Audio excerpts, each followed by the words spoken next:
Hello friends, मेरा नाम है देवर सिंह और आप सबका स्वागत है हमारे यूट्यूब चैनल पे।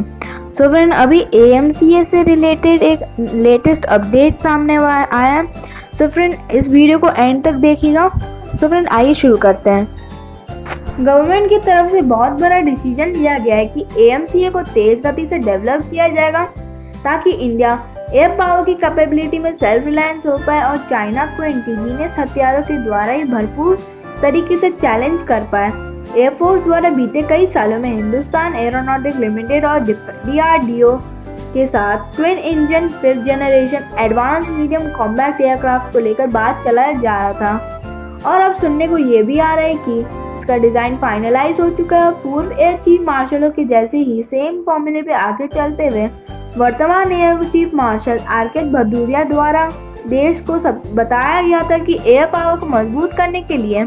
भारत को इंडिजीनियस टेक्नोलॉजी और इंडिजीनियस इक्विपमेंट के ऊपर फोकस करना होगा। उन्होंने अपने बयान में ये भी बताया था कि इंडियन एयरफोर्स के लिए 6 स्क्वाड्रन AMCA फाइटर एयरक्राफ्ट को इनिशियली खरीदा जाएगा, जबकि इन एयरक्राफ्टों का सबसे पहला प्रोटोटाइप 2024 से लेकर 2025 तक फ्लाई करने के लिए तैयार हो जाएगा, जबकि पहले इन प्रोटोटाइपों को कुछ सालों तक ट्रायल में रखा जाएगा और फाइनली 2029 में इन एयरक्राफ्ट का प्रोडक्शन चालू हो जाएगा।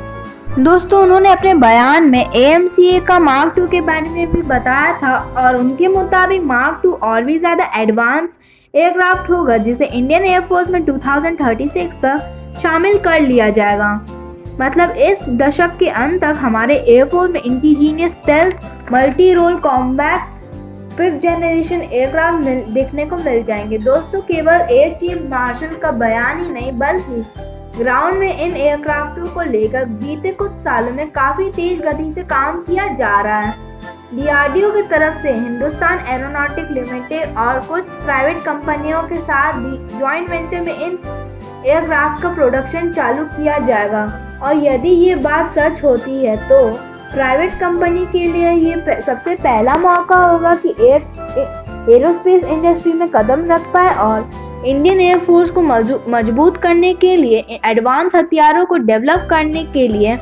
अपना भूमिका निभा पाए। हाल ही में सीनियर अधिकारियों की तरफ से ये भी बताया गया था कि एरोस्पेस इंडस्ट्रीज में प्राइवेट कंपनियों का भी भागीदारी किया जाएगा और प्राइवेट कंपनी की तरफ से भी रिसर्च एंड डेवलपमेंट के साथ साथ प्रोटोटाइप बिल्डिंग और बाद में प्रोडक्शन में हाथ बटाने का अवसर भी दिया जाएगा। मिस्टर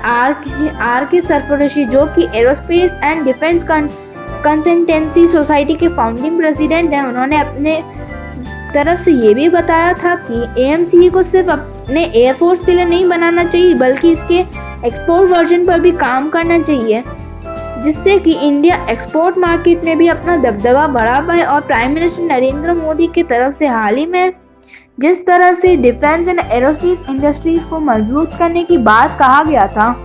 और उनके मुताबिक जिस तरीके से भारत को डिफेंस इंपोर्ट नहीं बल्कि एक्सपोर्ट के ऊपर फोकस करना चाहिए था, उस रणनीति को भी आगे बढ़ाने में मदद मिलेगी।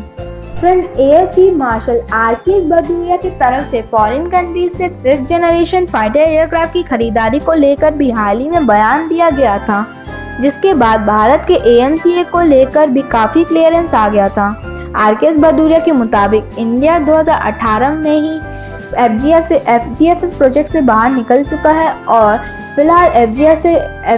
एयरक्राफ्ट की खरीदारी को लेकर भी इंडिया का कोई इंटरेस्ट नहीं है और साथ ही किसी फॉरेन कंपनी के साथ जॉइंट वेंचर में इंडिया में कोई भी 5th generation fighter aircraft develop नहीं किया जाएगा, जिसका मतलब है कि 5th जनरेशन फाइटर एयरक्राफ्ट के लिए इंडियन एयरफोर्स अभी टोटली AMCA के ऊपर फोकस कर रहा है और इंटर जनरेशन को एयरफोर्स में सबसे ज़्यादा तरजीह भी दिया जा रहा है। FGF प्रोजेक्ट इंडिया और रशिया के बीच में जो असली मतभेद था वो था टेक्नोलॉजी ट्रांसफ़र और क्रिटिकल इक्विपमेंट की नॉलेज को लेकर।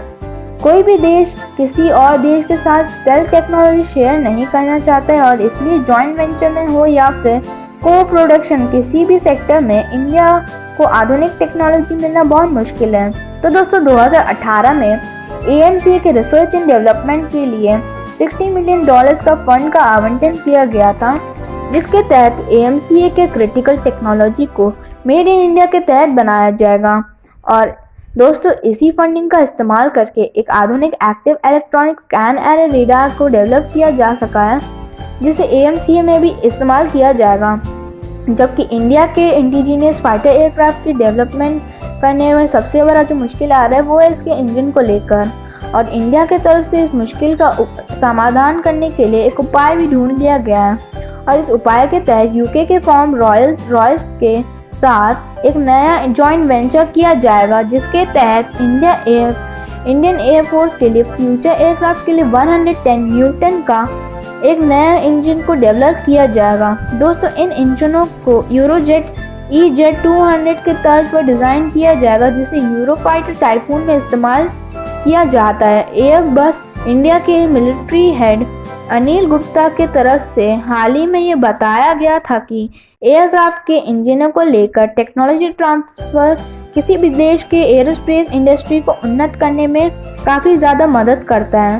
और भारत की तरफ से जो डिसीजन लिया गया है वो आने वाले समय में इंडिया के इंडिजीनियस एयरक्राफ्ट के डेवलप करने में काफ़ी ज़्यादा मदद मिलेगी। दोस्तों आपकी जानकारी के लिए मैं बता दूं, यूरोजेट EZ-200 को डेवलप करने के पीछे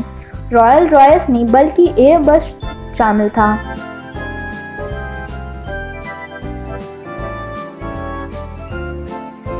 सो फ्रेंड, आपको वीडियो कैसा लगा आप हमें कमेंट करके बता सकते हो, और अगर आप चाहते हैं कि आपके टॉपिक पर भी हमारे चैनल पे वीडियो बने तो आप अपने टॉपिक को कमेंट करके बता दीजिए, और हम पूरी कोशिश करेंगे कि आपके टॉपिक पर भी वीडियो बन जाए। सो फ्रेंड, अब मैं जो कहने जा रहा हूँ वो हर यूट्यूबर आपको कहता ही होगा, या तो वो स्टार्टिंग में कहता होगा या फिर एंड में कहता होगा।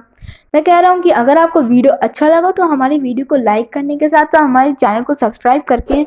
उस बेल आइकन को दबा दें, जिससे कि हर आने वाले वीडियोस की जो नोटिफिकेशंस है वो आपको मिलती रहे। सो फ्रेंड, अब मैं आपको अगले वीडियो में मिलूंगा। जय हिंद, जय भारत, वंदे मातरम। और फ्रेंड हमारे लास्ट वीडियो को भी देखना मत भूलिएगा।